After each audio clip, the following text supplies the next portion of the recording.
for Mexico as the largest private institution in higher education is very meaningful, and it will continue to become more meaningful as we continue to expand our offer. And that seed of inspiration was, it was not only one seed, it was really a whole bunch of things that we should not forget from the short remarks that you gave. And we'll continue to do our utmost possible to create at least a fraction of leaders or leadership capabilities that you have in you. Really, really amazing, and thank you very much for those remarks. We have, as you know, 37 campi as UVM throughout 22 states in Mexico, more than 120,000 students. This is streamed directly, talking about technology. There are other 37 auditoriums like this, filled with students actually seeing and witnessing this event, which for us, the scale that we can afford to have to bring these type of events to our students is really meaningful and makes a lot of difference to what we offer. And within that, there is we asked for students to actually come up with questions. And we have 2 questions that were actually videotaped and sent, and 2 questions that were just provided in writing. And then if we have time, then we would open it up for a few more questions here for the audience.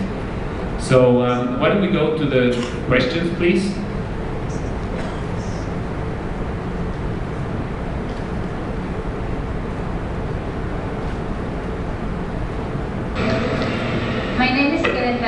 I'm studying international relations at UVM Campus Cumbres, and my question is, Mr. Tony Blair, you've said in one of your Labour Party speeches that foreign investment improves our economy, and that's clearly what China, South Korea, and Japan are doing by sending billions of dollars to Venezuela to invest in the petroleum industry. What do you recommend Mexico to invest in order to make a stronger economy? Thank you.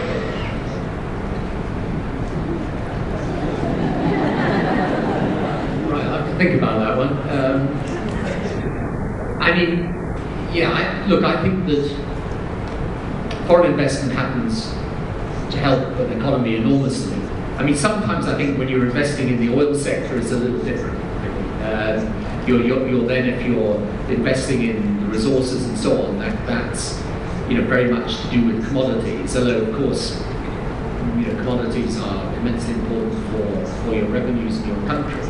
I would actually put this aside. I mean, I don't think the best example of this is the investment that goes to Venezuela's oil industry. I would say the best example is things like Nissan coming both the UK into Mexico. And the reason why I think this foreign direct investment and exchanges of investment are important is that we learn through the intellectual capital that these companies bring. And so, the world works today by connectivity. That's the essence of it. And so, if you've got somebody who is doing something really well and they come and set up in your country, then they will bring their creativity and ways of working to your country, and then you can learn from them. One of the most interesting countries, if you look at their developments, is Singapore. Now, Singapore began as a country when Singapore was really, as a city-state, it was thrown out of Malaysia, effectively. And Lee Kuan Yew is the leader there. At that early stage of development, when people were saying, no, don't bring in the former colonial people from Britain and so on, this would be wrong to go into your country, we don't want foreigners coming in here. He said, no, I'm going to go and get the best from wherever I can in the world and bring them here. And that's what he did. And today, they export intellectual capital. Okay, so my point is that the reason why I think exchanges of foreign investment, provided it's the right sort and in the right way, is that if you get high quality intellectual capital into your country, you do better. And just to give you the example of Nissan and the British car industry, because Nissan came into this northeast of England where I was telling you about, at the time there was huge opposition to the Japanese coming into Britain. And people were saying, well, you know, the older generation was saying, oh, we fought them in a war and now they're coming to take our country over and all of this. And they came in, and of course their management actually ran and did a good job. And that was the start of the revival of the whole of the British car industry. And today the British car industry is thriving. You know, so I mean, I am very, very clear on this. The economies that work best are open economies where you're prepared to trade ideas and people and intellectual capital. Thank you. Well, certainly intellectual capital and investment in Mexico creates jobs, and that's one of the most important components for us to be successful with our students. Thank you very much.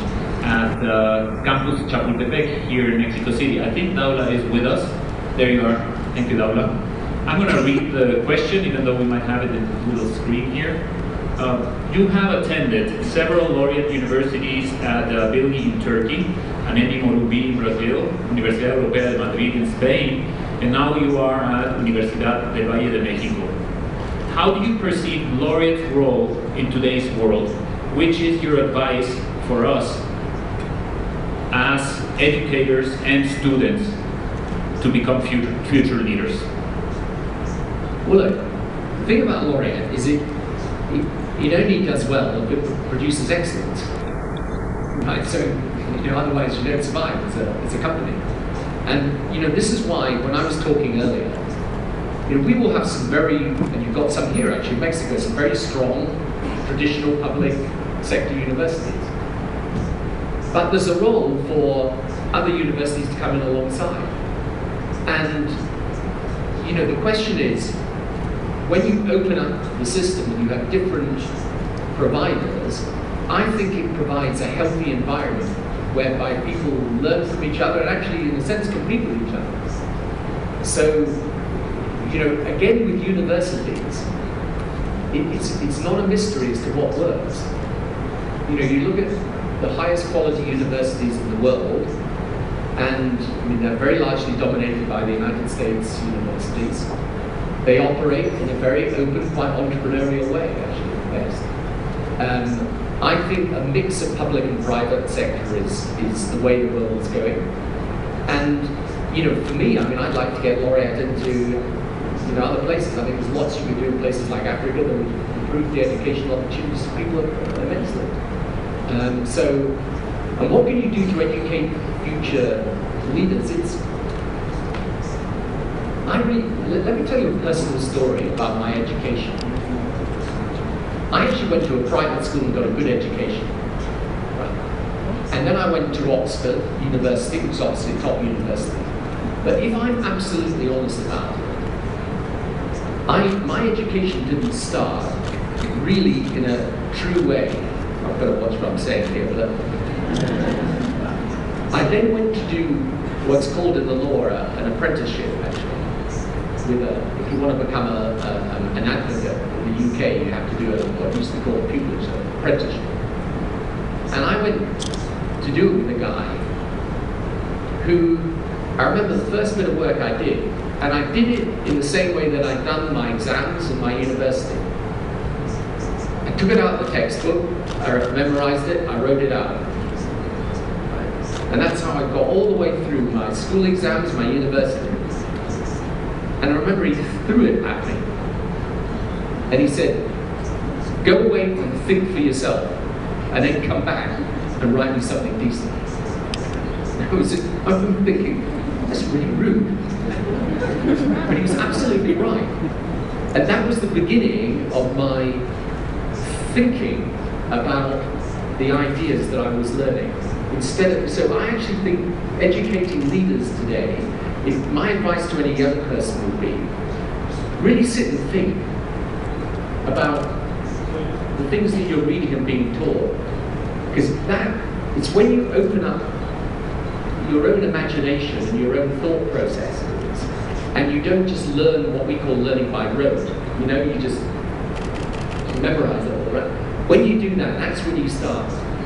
And then, so when I became involved in the Labour Party in politics, and my party had lost and lost and lost and all the rest. So we were losing really, because in a funny way we learned by rote.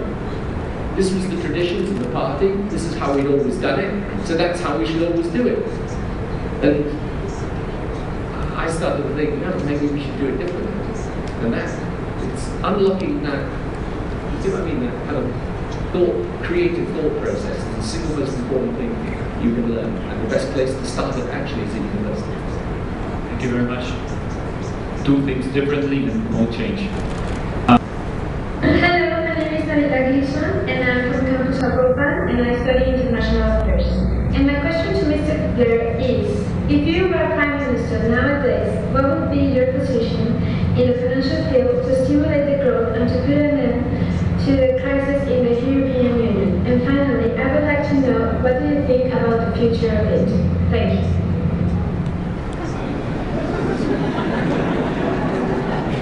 It's quite simple, really. Look, I think, just very briefly, the important thing is to distinguish between the crisis about the single currency and the European project as a whole. The problem with the single currency, Britain's not in single currencies, you know, but the problem with it is that we put a whole lot of countries together in one currency before they were really ready to be part of one currency. And we did it really for political reasons, but the problem was the single currency was motivated by politics, but expressed in economics. And unfortunately, we've come to have a conflict between the politics and the economics, and in my experience, when that happens, the economics win. So we're now going to have to adjust very quickly in the middle of a crisis, which is very hard to do. And basically what is going to happen is one part of Europe is going to have to engage in huge structural reform, and the other part of Europe, which is Germany, is going to have to be prepared to commit its economy to supporting the single currency. And the politics of that is very hard. But if we don't do that, I think it will be in a lot of difficulty. So this is one of the really hard things about leadership, is when you come to a fork in the road, a choice, and each way you go, the choice is uncertain and ugly. And unfortunately, that's where we are in Europe. To save the single currency requires measures that are unbelievably difficult. To lose the single currency is a disaster. And that's how I think we'd have to do it.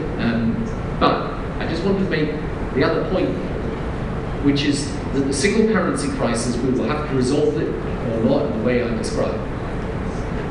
But the basic European project remains strong. The reasons for Europe today are actually to do with countries like yours. Mexico's population is what, 110 million? Right. You are larger than any European country in terms of population. Germany is the largest at 80. And then you have Brazil. Indonesia, it's a country with a population 3 times the size of Germany. And this is without India and China. So the rationale for Europe today, in geopolitical terms, is very simple. If we don't stick together as Europe, we're not big enough to make our influence felt. So the truth is, the European project has delivered an enormous amount, but we've made a serious misstep. We're going to have to correct this misstep and then move forward again. And I think we will. Thank you very much, Mr. Hernandez. Student of Marketing at Campus San Angel. Again, this is a campus here in Mexico City, in the southern part of Mexico City. If you had the chance to meet the elected president of Mexico, Enrique Peña Nieto, which would be your advice? Well, I was saying that you haven't met him already, I don't know. No, I have met him, and he doesn't need my advice. No, I would, rather than advice, I just make a reflection on I learned as a leader. I was Prime Minister for 10 years, and your President gets 6. And it's amazing how fast the time goes. So I think the single most important thing for any new leader, anywhere, is to try and prioritize right at the very beginning. Not to think you're going to be able to do everything, but to prioritize what is really important, and then focus like a laser on delivering it. But the single biggest problem you get in politics today is that the day-to-day events, if you're not careful, can displace your programming priority.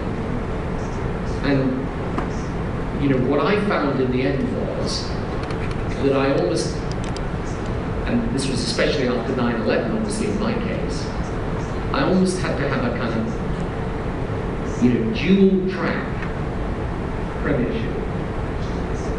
On one thing, you're dealing with the events, the crises, the disruptions, the eruptions, which are going to happen. You can't predict them. You don't know what they are. You just know they're going to happen. Right? And I remember I used to wake in the morning sometimes and think, I know something bad's going to happen today. I just don't know what it is yet. But it will. And mostly it did. So that's one track. But the other track is, what is it when you look back is going to change your country for the better? And that is a kind of day-to-day, week by week, month by month, year by year, almost, tough, hard fight that isn't always in the headlines every day, but has always got to be carried out. And I only it took me a term to learn that. So the curious thing was, by the time of my second term, I really kind of worked out how to make sure I could keep that dual thing going. And that's the toughest thing. Nowadays, particularly, when leaders are getting, something happens, there's summits, there's visits, by the way, one other very good piece of advice that Bill Clinton gave me, this was before I became Prime Minister, and I went to see him, but it was likely I was going to win, so he was kind of treating me so I was likely to be the Prime Minister. And he said to me,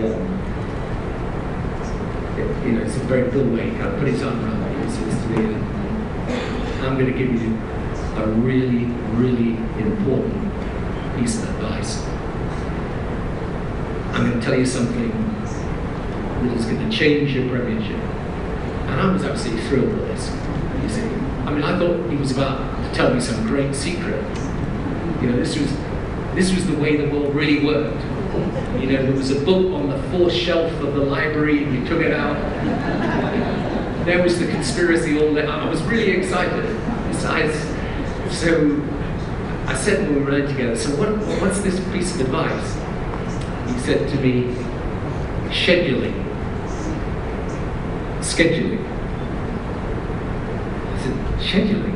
He said, your diary. I'm going to give you some really important advice. He said, if you're not careful, you'll find what you spend your time on and what your priorities are get into completely different boxes.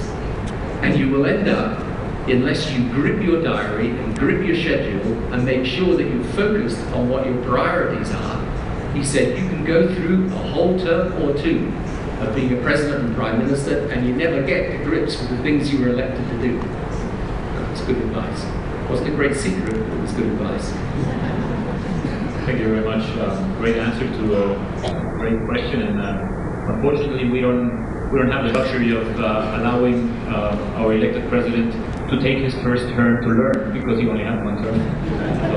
So, okay, well, we might have 2 minutes for inspiring. Thank you for at least changing 1, 2, 10, 15 of our students for the good. I think that's I don't know how many, but some of them will be different after hearing you and hearing your remarks and your advice. Thank you very much again for being at UVM.